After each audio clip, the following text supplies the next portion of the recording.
Today is John Quincy Adams' 258th birthday.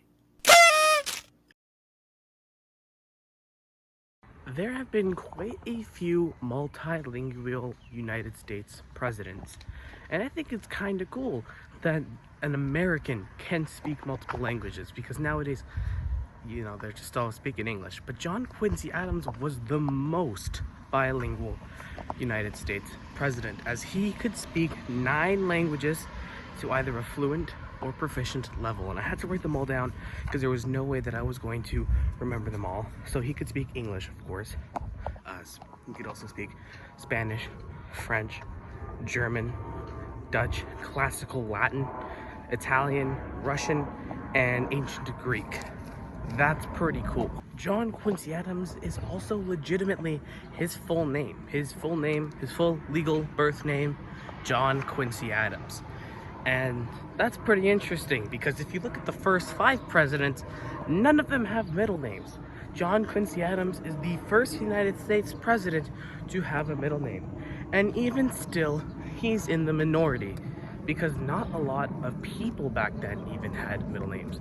So the next president to have a middle name was the 9th president, William Henry. Nowadays, the United States and Russia don't hold particularly too close high opinions of each other. They really hate each other, and honestly, I think it'll be like that for a while, and it has been like that for a while. But something of interest to note is that John Quincy Adams was the very first United States envoy to the Russian Empire all the way back in the 1810s. He was the very first one serving under President James Madison. United States presidents have had their fair share of weird and wacky pets that live at the White House. A couple days ago, I made a presidential fact of the day short about Calvin Coolidge having a pet raccoon. But John Quincy Adams has something that's pretty cool as well. His son had an alligator at the White House, who was known to be not the best of guys. I think most of us now are aware that Donald Trump's wife and First Lady twice over, Melania Trump, is not an American-born citizen. She was born in Yugoslavia. However, she's not the First Lady to have been born not inside the States. And judging that this is the John Quincy Adams video, I'm guessing you can guess which First Lady that was. It was John's wife, Louisa Adams, born in the United Kingdom. Yeah, his parents, who did a lot of fighting, or at least his dad did a lot of diplomatic work in the Revolution to get away from Britain, was a bit upset. But John Quincy Adams levied hard against his father, John Adams, to have his wife be British. Very interesting. Speaking of his dad, John Adams, he was also a president. John Quincy Adams was the son of John Adams, who served as the 2nd president just after George Washington in the late 1790s that stretched into the 1800s. And I mean, there's nothing really else to say. Oh, there has been only one more to date presidential set of father and son. And of course, it was both George Bush and George Bush. John Quincy Adams died in 1848. 1848 was around the same time that a certain Abraham Lincoln was getting into electoral politics. I bring this up because John Quincy Adams was still around in the House when he passed away. He suffered a stroke and died in office in the House of Representatives. I think that's pretty cool.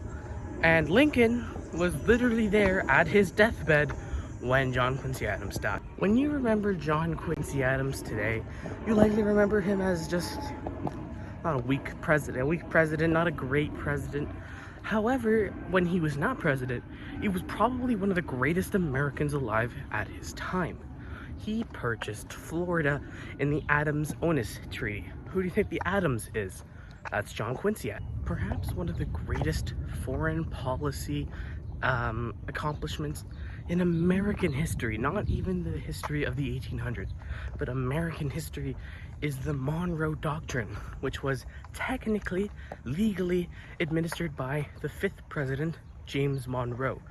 This doctrine basically states if the Europeans would not insert themselves in the affairs of the Americas. America would not insert themselves into the affairs of Europe. And that lasted for about 100 years before America did the opposite and went into World War I. However, this was not written by James Monroe. It was actually written, all the words were written by John Quincy Adams. Oh, and you already know I have to save this one, the best one, for last. While he was president, every single morning, he would regularly take a dip in the Potomac River. Naked. He would skinny dip into the Potomac River every morning with his clothes hung up on some tree. One day, this woman, who was a reporter, literally took his clothes off the tree and promised that she would not give it back unless he secured an interview with the president. And there you have it. 10 facts about 6th President John Quincy Adams. There's a little more people out here than a week ago. It's cooled down a little bit since Calvin Coolidge's birthday. So a lot more people saw me walking around with my phone in my hand filming this video. So please leave a like because I had to socially embarrass myself to film this. So, you know, tit for tat, right?